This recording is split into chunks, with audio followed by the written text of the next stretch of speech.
नमस्कार, नमस्ते बिहार में राहुल ओझा आपके साथ। नमस्ते बिहार, मैं हूं शुभी मिश्रा आपके साथ। और आरा से बड़ी खबर, जहां काली मंदिर परिसर में तोड़फोड़ की गई है। मंदिर की दीवार को क्षतिग्रस्त किया गया है। असामाजिक तत्वों की यह करतूत सामने आई है। घटना के बाद लोगों में आक्रोश है। चरपोखरी के पसौर काली मंदिर की घटना ये सामने आई है, तो मंदिर की दीवार को क्षतिग्रस्त किया गया है। आरा से ये बड़ी खबर है, काली मंदिर परिसर में तोड़फोड़ की गई है। बता दें कि मंदिर की दीवार को क्षतिग्रस्त किया गया है, जिसके बाद से अब लोगों में आक्रोश है। असामाजिक तत्वों की यह करतूत सामने आई है। पुलिस से शिकायत की गई है कि आखिर ये कौन लोग हैं जिन्होंने इस वारदात को अंजाम दिया है।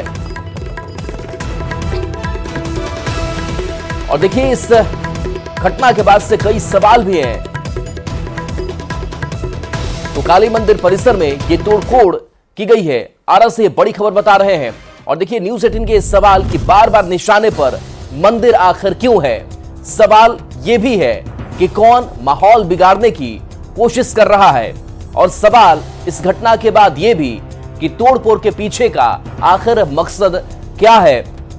तो सवाल कई हैं, क्योंकि ऐसी घटनाएं लगातार सामने आ रही है, जहां हिंदुओं की आस्था पर चोट पहुंचाई जाती है। असामाजिक तत्वों पर यह आरोप लगता है। कई बार ऐसा होता है कि पुलिस उन तक पहुंच पाती है और कई बार पुलिस कार्रवाई करने में नाकाम होती है। लोगों का गुस्सा अभी बरकरार है। लोग कार्रवाई की मांग कर रहे हैं। इन असामाजिक तत्वों की पहचान की जाए और इनके ऊपर कड़ी कानूनी कार्रवाई की जाए, क्योंकि ऐसी घटनाएं लगातार हो रही है, जिस वजह से हिंदुओं की आस्था को चोट पहुंच रहा है। चंदन हमारे साथ न्यूज़ 18 संवाददाता जुड़े हुए हैं। चंदन, क्या मामला सामने आया? मंदिर की दीवार को क्षतिग्रस्त किया गया है। जी बिल्कुल, पूरा मामला भोजपुर जिले के चरपोखरी थाना क्षेत्र के पसौर गांव के काली मंदिर से जुड़ा हुआ है, जहां के असामाजिक तत्वों ने मंदिर में तोड़फोड़ की है। इसको लेकर के ग्रामीणों का जो गुस्सा है वो सामने आया है। हालांकि घटना को असामाजिक तत्वों के लोगों ने अंजाम दिया है, लेकिन एक तरह से कहें तो शांति यहाँ भंग करने का प्रयास किया गया है। लेकिन जो गांव के लोग हैं, जो ग्रामीण हैं, वो लोग स्थानीय प्रशासन से उन लोगों पर कार्रवाई करने की मांग कर रहे हैं। लेकिन घटना के बाद पूरी तरह से ग्रामीणों में आक्रोश का माहौल है और बताया जा रहा है कि जो सामाजिक तत्व है गांव में उन्माद फैलाना चाहते हैं, जिसको लेकर के इस घटना को अंजाम दिया गया है। हालांकि पुलिस मौके पर पहुंचकर पूरे मामले की छानबीन कर रही है। जी चलिए, शुक्रिया चंदन इस अपडेट के लिए आपका। तो पुलिस मामले की छानबीन कर रही है, लेकिन लोगों में आक्रोश अभी भी बरकरार। और इसी बीच नीतीश कुमार की इफ्तार पार्टी पर विरोध की सियासत हुई, लेकिन कई ऐसे प्रमुख मुस्लिम धार्मिक संगठन रहे जो मुख्यमंत्री नीतीश कुमार की इफ्तार पार्टी में शामिल हुए। सुन्नी वक्फ बोर्ड और ऑल इंडिया पसमानदा मुस्लिम समाज के लोगों ने सीएम की इफ्तार पार्टी में बढ़ चढ़कर हिस्सा लिया। विरोध के बावजूद कौन कौन से मुस्लिम संगठन सीएम नीतीश के इफ्तार में शामिल हुए, इस रिपोर्ट के जरिए देखिए।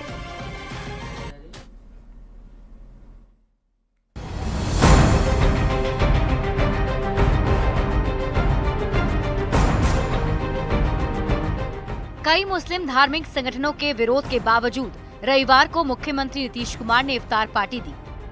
एक अणे मार्ग स्थित मुख्यमंत्री आवास पर दावत-ए इफ्तार का आयोजन किया गया।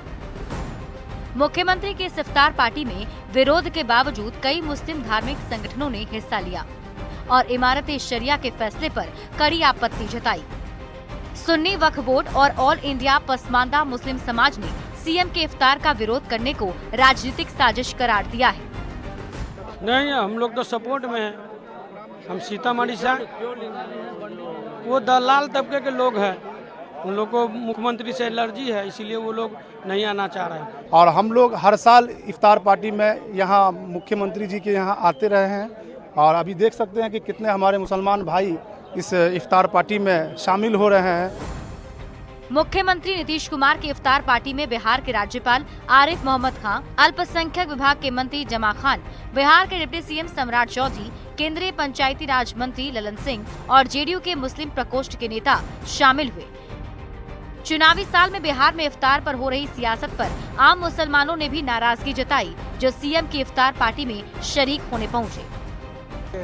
पहले मुख्यमंत्री जी के रेकड़ को देखें। मुख्यमंत्री जी दोनों का काम किया, मुसलमान और हिंदू सबको एक साथ अच्छी तरीके से काम करते हैं। पूरी जेडीयू और खासकर अल्पसंख्यक प्रकोष्ठ के नेता बार बार ये आरोप लगा रहे कि इफ्तार का विरोध नेता प्रतिपक्ष तेजस्वी यादव की पार्टी राष्ट्रीय जनता दल के इशारे पर हो रहा है। फर्जी लेटर जारी करवाया जा रहा है। जो लोग विरोध कर रहे हैं वो राजनीतिक दबाव में हैं। इफ्तार से आरजेडी का कोई लेना देना नहीं है। इससे चुनाव में आरजेडी को कोई लाभ मिलने वाला नहीं है। हमारे जो विपक्ष के जो साथी हैं, जिसकी गंदी सोच है, नापाक सोच जो रखते हैं हमारे आरजेडी वाले, उनको ये पता चल गया होगा कि हमारी साजिश कहाँ कामयाब है और कहाँ नाकामयाब है। बिहार में माहौल चुनावी है, इसलिए सीएम के इफ्तार का विरोध एक बड़ा सियासी मुद्दा बन गया है। ऐसे में सबकी नजरें टिकी हैं कि इससे किसे कितना फायदा पहुंचता है और किसे नुकसान। पटना संवाददाता संजय कुमार और आनंद अमृतराज के साथ ब्यूरो रिपोर्ट, न्यूज़ 18। बिहार में चुनावी साल में इफ्तार पर सियासत गर्मा गई। रविवार को कई मुस्लिम धार्मिक संगठनों ने सीएम नीतीश की इफ्तार पार्टी का विरोध किया। विपक्ष में बैठा आरजेडी इस पर चुटकी ले रहा है, पर बड़ा सवाल यह है कि मुस्लिम संगठन सीएम के इफ्तार का विरोध क्यों कर रहे हैं। ये रिपोर्ट देखिए।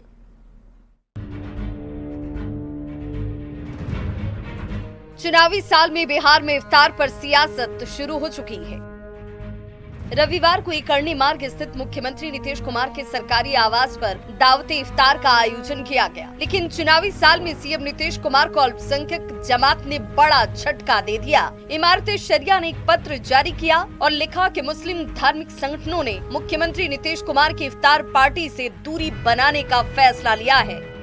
इमारत शरिया और दीगर मिल्ली तंजीमों ने ये फैसला जो किया है कि हमें उनकी इफ्तार पार्टी में शरीक नहीं होना चाहिए। सीएम नीतीश की ओर से रखी गई इफ्तार पार्टी से 7 मुस्लिम धार्मिक संगठनों ने दूरी बना ली। All India Muslim Personal Law Board, Imarat Shariah, Khanqah Mujibia, Jamiat उलेमाए Hind, जमाते इस्लामी हिंद, जमीयत अहले हदीस और खानकाह रहमानी ने मुख्यमंत्री नीतीश कुमार की इफ्तार पार्टी का बहिष्कार किया। राष्ट्रीय जनता दल अगर साजिश करके नीतीश कुमार को टारगेट करना चाहती है तो धार्मिक आयोजनों को टारगेट करके दरअसल राष्ट्रीय जनता दल खुद अपने पैर में कुल्हाड़ी मारने जा रही है। ऐसे में बड़ा सवाल कि आखिर सीएम नीतीश कुमार की इफ्तार पार्टी का बायकॉट क्यों किया गया। मुख्य मुस्लिम धार्मिक संगठनों ने इफ्तार का बहिष्कार इस बिना पर किया कि सीएम नीतीश कुमार की पार्टी जनता दल यूनाइटेड वक्फ संशोधन बिल 2024 का समर्थन कर रही है और विरोध इसी बात का है। मुस्लिम संगठन वक्फ संशोधन बिल से समर्थन वापस लेने की मांग कर रहा है। उनका कहना है कि अगर वक्फ संशोधन बिल कानून बना तो जेडीयू जिम्मेवार होगा। चिंता मत करिए, अभी तो कुछ लोगों ने आपका बॉयकॉट किया है, जनता दल यू का बॉयकॉट किया है। 2025 में बिहार की 14 करोड़ जनता एनडीए और आपको बॉयकॉट करनी जा रही है। मुसलमानों को चिंतित होने की जरूरत नहीं है। मुसलमानों के धार्मिक संगठनों के नेताओं से अपील है कि वे एमवाई को अपनी बपौती समझने वाले राजद की कारगुजारियों से दूर रहें। उन्हें सिर्फ आपके वोट बैंक से मतलब है। इफ्तार एक धार्मिक आयोजन है जिसे सीएम नीतीश कुमार बहुत पहले से ही करते आ रहे हैं। जेडीयू का आरोप है कि विरोध के पीछे आरजेडी की साजिश है। ऐसे में सीएम के इफ्तार का विरोध की राजनीति के पीछे असलियत क्या है, इस सच्चाई से पर्दा तो आने वाले वक्त में ही उठ पाएगा। पटना संवाददाता संजय कुमार और आनंद अमृतराज के साथ ब्यूरो रिपोर्ट, न्यूज़ 18। वहीं इफ्तार पार्टी के बाद मुस्लिम समुदाय के लोगों ने कहा है कि इफ्तार पार्टी काफी अच्छे ढंग से हुई। वहीं ये पूछे जाने की कि इफ्तार पार्टी का मुस्लिम संगठनों ने विरोध किया है, इस पर मुस्लिम संप्रदाय के लोगों ने कहा कि ये विरोध राजनीति से प्रेरित है और इस विरोध में कोई दम नहीं है। इमारत शरिया का विरोध भी राजनीति से प्रेरित है। मुख्यमंत्री नीतीश कुमार ने अल्पसंख्यकों के लिए काफी काम किया और साल 2025 में फिर से उन्हें ही मुख्यमंत्री बनाना है। और सारे मुसलमानों ने जो है ना आकर के नीतीश कुमार में अपना जो है ना अति व्यस्त किया है। और लेकिन इस बार कुछ संगठनों ने विरोध किया था, मुस्लिम संगठनों ने। जी ऐसा क्यों? देखिए, वक्फ बोर्ड को लेकर के कुछ विरोध हुआ है। हम लोगों को तो ऐसा लग रहा है कि जो सच्चाई है, नीतीश कुमार सच्चे थे और सच्चे हैं। बहुत बढ़िया रहा प्रोग्राम और हम लोग नीतीश कुमार जी को हर हाल में 2025 के चुनाव में 225 सीट हम लोग देंगे। लेकिन कुछ लोगों ने, खास करके मुस्लिम संगठनों ने विरोध किया था इफ्तार पार्टी का। ऐसी कोई बात नहीं, सब चीज कोई सब फजूल बात है, इसको गहराई से समझने की जरूरत है। रही हमारे नेता माननीय मुख्यमंत्री श्री नीतीश कुमार जी की, तो इनकी व्यक्तित्व और इनकी जो 20 साल की जो बिहार की राजनीति रही है वो यही रही है, CCC से कभी कॉम्प्रोमाइज़ नहीं करते, कम्युनलिज्म से, करप्शन से और नो कम्युनलिज्म से। तो माननीय मुख्यमंत्री जी हम लोगों के, हम मुसलमानों के पहरेदार हैं, ये हम लोग बखूबी जानते हैं। देखिए, मुस्लिम संगठन वही विरोध किया है जो दीन बचाओ देश बचाओ, आपको याद होगा। जो संगठन दीन बेच सकता है, देश बेच सकता है, और आप एक MLC के लिए वो अगर विरोध कर रहे हैं तो आज तो आपके सामने में है, विरोध का असर देख लीजिए। नीतीश कुमार की इफ्तार पार्टी पर जेडीयू के राष्ट्रीय कार्यकारी अध्यक्ष का बड़ा बयान सामने आया है। इफ्तार पार्टी पर संजय झा ने कहा कि इबादत में सियासत ठीक नहीं है। नीतीश कुमार ने मुसलमानों के लिए बहुत काम किया है। तो देखिए, जेडीयू के राष्ट्रीय कार्यकारी अध्यक्ष का यह बड़ा बयान सामने आया है कि इफ्तार पार्टी पर उन्होंने अपना बयान दिया है कि इफ्तार पार्टी इबादत में सियासत जो है वो ठीक नहीं है। नीतीश ने मुसलमानों के लिए बहुत काम किया है, ये भी जेडीयू लगातार बता रहा है। मुख्यमंत्री जी हमेशा से इफ्तार देते रहे हैं और सारे लोग, और ये मुख्यमंत्री का इफ्तार था, ये बात ध्यान रखिएगा। मुख्यमंत्री जी ने दिया था इफ्तार और उसमें सारे लोग आए थे, हमेशा इफ्तार देते हैं और उस समाज के लिए जो काम किए हैं वो सबके सामने है। कुछ लोग पॉलिटिक्स करने के लिए और वजह से कर रहे होंगे, लेकिन उसका अपना अलग नजरिया होगा काम करने का। लेकिन जो लोग ये भी कर रहे थे उनके यहाँ भी जाकर के मुख्यमंत्री जी बहुत काम करवाए, ये ध्यान रखना चाहिए इन सब चीजों का। और 20 साल का ट्रैक रिकॉर्ड है मुख्यमंत्री जी का, जो बिहार में खास करके मुस्लिम समुदाय के लिए जो काम किया। लेकिन इन सब चीजों में राजनीति करना, सियासत में करना, इबादत में सियासत करना, ये जो पॉलिटिक्स नहीं करना चाहिए। और चुनावी साल में बिहार में सियासत गरमाई हुई है। लालू प्रसाद ने एक और बड़ा बयान देकर बिहार की सियासत को सुलगा दिया। लालू प्रसाद ने कहा कि बिहार में तेजस्वी के नेतृत्व में सरकार बनने से कोई माई का लाल नहीं रोक सकता है। लालू प्रसाद के इसी बयान पर सियासत सुलग गई है।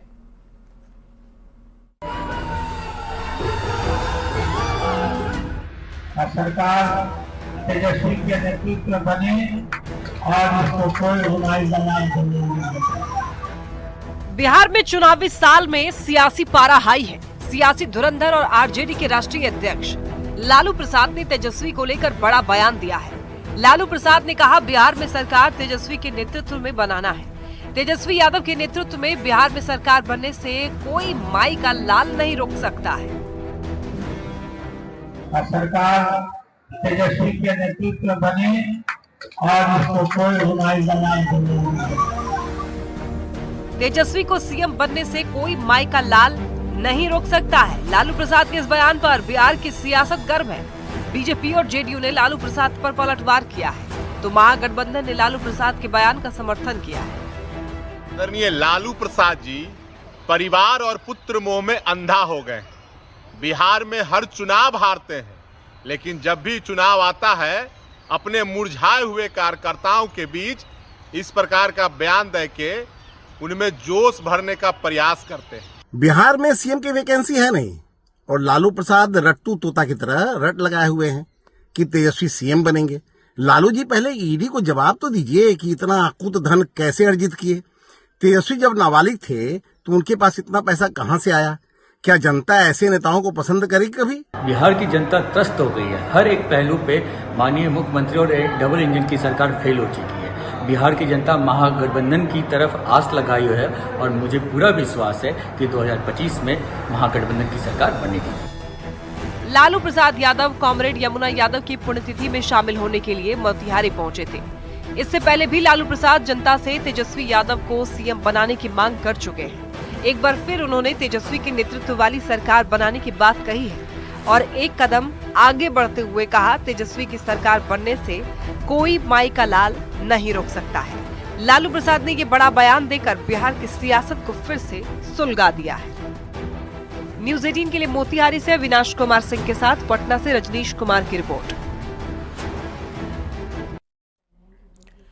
जेडीयू के कार्यकारी अध्यक्ष संजय झा ने कहा कि सीएम नीतीश कुमार पूरी तरह से एक्टिव है। नीतीश कुमार ठंड हो या गर्मी बिहार के लिए काम कर रहे हैं। सर्दी में भी उन्होंने अपनी यात्रा पूरी की। लगातार उनके कार्यक्रम बिहार में चलते रहते हैं।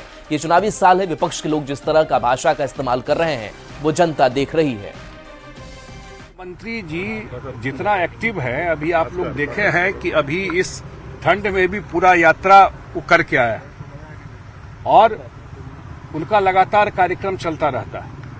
चुनावी साल है और जिस तरह की भाषा प्रयोग कर रहे हैं ये लोग, तो मुझे लगता है कि बिहार की जनता सब बात पे नजर रखी हुई है। चुनावी साल है, डिस्परेशन हो रहा है। लोकसभा का रिजल्ट भी लोग देख चुके हैं, बाय इलेक्शन का रिजल्ट भी देख चुके हैं। तो दीवार की लिखावट पता है कि चुनाव में क्या होना है, क्या रिजल्ट होना है, तो बोल रहे हैं। वहीं जेडीयू नेता केसी त्यागी ने कहा है कि चुनाव के समय विपक्षी दल के पास कोई मुद्दा नहीं है। वो व्यक्तिगत आरोप और प्रत्यारोप में लगे रहते हैं। हम एकत्रित होकर एनडीए के बैनर के नीचे चुनाव लड़ेंगे और चुनाव के बाद नीतीश कुमार ही बिहार के सीएम बनेंगे।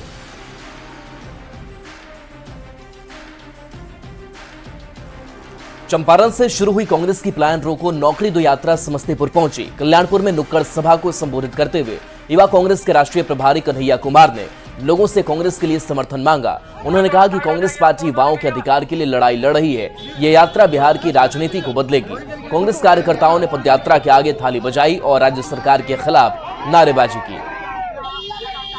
आजादी के आंदोलन में संघर्ष का एक मंच बनी। बिहार को बनाने और बचाने के लिए एक बार फिर से यह प्लान रोको नौकरी दो यात्रा संघर्ष का मंच है। आप जिस बड़ी तादाद में समस्तीपुर में शामिल हुए हैं, इसके लिए हम आपका दिल से आभार व्यक्त करते हैं। यह यात्रा रुकने वाली नहीं है, यह यात्रा अनवरत चलने वाली है। जब तक हम अपना अधिकार नहीं लेंगे तब तक यह यात्रा रुकेगी नहीं। और इस यात्रा में हम लोग एक नारा लगा रहे हैं कि हम अपना अधिकार मांगते, नहीं किसी से भीख मांगते। नौकरी का अधिकार मांगते, नहीं किसी से भीख मांगते। और इधर बिहार विधानसभा चुनाव को लेकर चिराग पासवान भी काफी एक्टिव हो गए। गया के फतेहपुर में चिराग पासवान ने एक जनसभा को संबोधित किया और एलजेपीआरवी के पक्ष में वोट डालने की लोगों से अपील की है। साथ ही उन्होंने इफ्तार पार्टी पर मौलाना अरशद मदनी के बहिष्कार वाले बयान पर भी जवाब दिया। मैं बहुत संघर्ष करता हूँ, उनके और हमारे परिवार के पुराने संबंध रहे।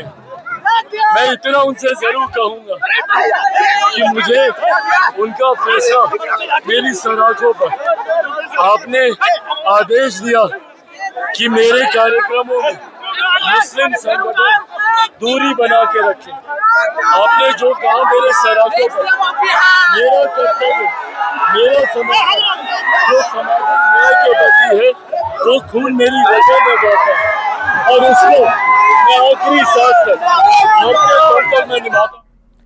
केंद्रीय खाद्य एवं प्रसंस्करण मंत्री चिराग पासवान का एक बार मानवीय चेहरा दिखा। पटना से गया जाने के दौरान जहानाबाद बॉर्डर के पास हाईवे पर दो व्यक्ति एक्सीडेंट के बाद सड़क किनारे पड़े थे। केंद्रीय मंत्री चिराग पासवान ने अपनी गाड़ी रोकी और फिर दोनों को जहानाबाद अस्पताल भिजवाया।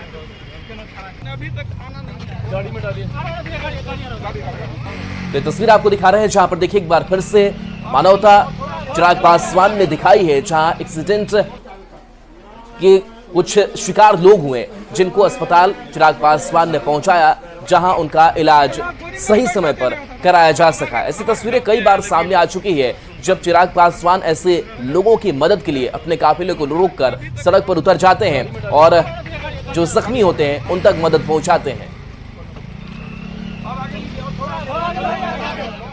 वहीं जमुई में हिंदू स्वाभिमान संगठन के पथराव मामले में बीजेपी ऑफिस का घेराव हुआ। संगठन के लोगों ने यह बताया कि पहले तो हम लोगों पर पथराव किया करते थे, फिर एफआईआर भी हम लोगों पर ही कर दिया गया।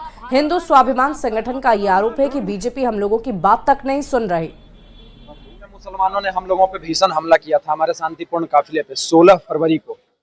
अब उस घटने के 1 महीने के बाद भी अभी तक हमारी गाड़ियां थाने में जब्त है, गाड़ियों को नहीं छोड़ा गया है।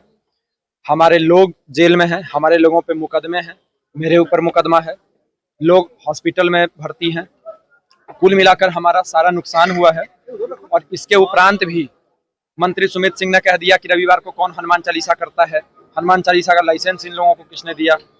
इस तरह का अनर्गल प्रलाप किया और बिहार बीजेपी ने कोई सपोर्ट हम लोगों का नहीं किया, कोई पक्ष नहीं हम लोगों का लिया बिहार बीजेपी ने। और पटना में एशिया हॉस्पिटल की संचालिका और डॉक्टर सुरभिराज हत्याकांड में पुलिस के हाथ अब तक खाली है। अब इस मामले पर सियासी बयानबाजी का दौर भी शुरू हो गया। इस खबर पर लौटेंगे, लेकिन एक छोटे से ब्रेक का वक्त जल्द वापस।